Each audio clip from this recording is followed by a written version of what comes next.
All right, another disturbing. Fani Willis, the DA in Fulton County, Georgia, Atlanta, going after Trump and 19 others for interfering with the Georgia vote. Fani hires a boyfriend, all right, who has no experience doing anything to help bring down Trump, convict Trump. All right, Fani and the boyfriend go all over the place on vacation using state funds paid to the boyfriend by Fani. So now there is Georgia State Senate voted to approve an investigation into Fani. So that's underway. 30-19 was the Senate vote. And there is another investigation to impeach Fani by a Charlize Byrd, a Georgia State Republican, in the House. So Fani's in trouble. And I think this case is going to get thrown out against Trump. But I could be wrong on that, so I wanted a guest who really knows everything about it. And joining us now from Washington is Charles Stimpson, Senior Legal Fellow for the Heritage Foundation. All right, the setup for Fani. Did I miss anything? No, you didn't miss anything, Bill. All right, so she hires a boyfriend, pays the boyfriend an astronomical amount of money. Boyfriend's not qualified to do the work. The thing that I didn't say was that the boyfriend goes to the White House twice on the dime of the Georgia taxpayer. Do you know why he went to the White House?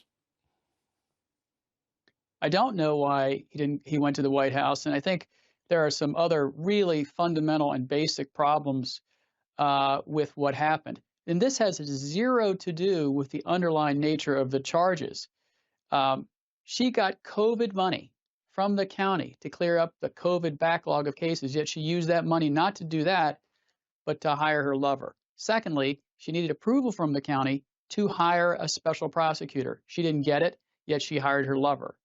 3, her lover, Nathan Wade, who's never tried a RICO case, so he's not qualified, didn't get sworn in before he indicted everybody. So now you have a civilian indicting people who wasn't even sworn in as a special prosecutor. You know about the amorous activities. Whether the money she paid him, which could be up to $1 million, was actually used for the travel is somewhat irrelevant, because the standard here, Bill, which as you talked about in your setup, is the appearance of impropriety. And here it stinks to high heaven. And so if she gets kicked off the case by the judge on the 15th of February, which I think she should, she should recuse herself now, by the way. But if she doesn't do the right thing and the judge recuses her, then it goes to another county in Georgia, and they take a fresh look at all the underlying charges, and then game starts over. Who decides what county? Because there are liberal counties in Georgia, Savannah, and there are conservative counties in Georgia. So who decides that?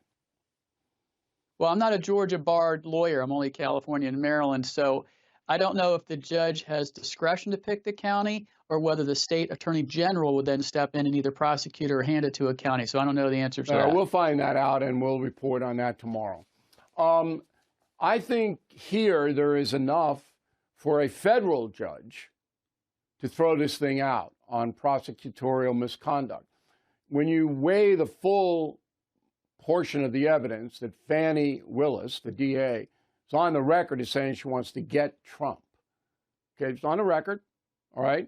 And she hires somebody that isn't qualified, as you pointed out, to do whatever her bidding is. And the person, according to the person's wife, that's where we got all the personal information in the divorce proceeding, is running all over the place, Caribbean, California, on the Georgia taxpayer dime with Fani to have fun.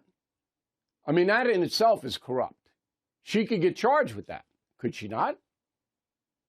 So, yeah, she could potentially be charged with honest services fraud, which is a federal offense for paying monies to another person using a facility of interstate commerce, usually wiring it or something, and then getting a kickback for it. I don't think a federal judge is going to step in on this state case to try to remove her. I don't think he has any jurisdiction to do that. But the state judge, the county judge who's holding the hearing, who has all these cases, has a hearing on February 15th. And if she doesn't recuse herself, and any honest person would, given the look, he'll kick her off the case and kick her whole office and Wade off the case. Then we'll see where the case goes from there. And you think that will happen? You think the judge in Georgia will do that? I can tell in your voice. Yeah, I was a judge. I mean, I did it for 5 years. This is not a closed case. The appearance of impropriety alone is enough to recuse her. And there's no defense. She doesn't have any defense. She's not defending herself. She's not saying, oh, it didn't happen, I didn't do it. It happened. She did it. Now let's get to the most serious part of this case. This guy goes up, the boyfriend, to the White House twice and is admitted, goes in. Why? No clue. I mean, he does not have, unless he is there for a reason completely unrelated to this case, which I highly doubt, then he has no business being at the White House talking with them about anything related to this case, because he's supposed to be an independent special prosecutor, and there's supposed to be no coordination between the federal government, much less the White House, and a lower level state case based on election fraud. But that kicks it into the federal jurisdiction. It could.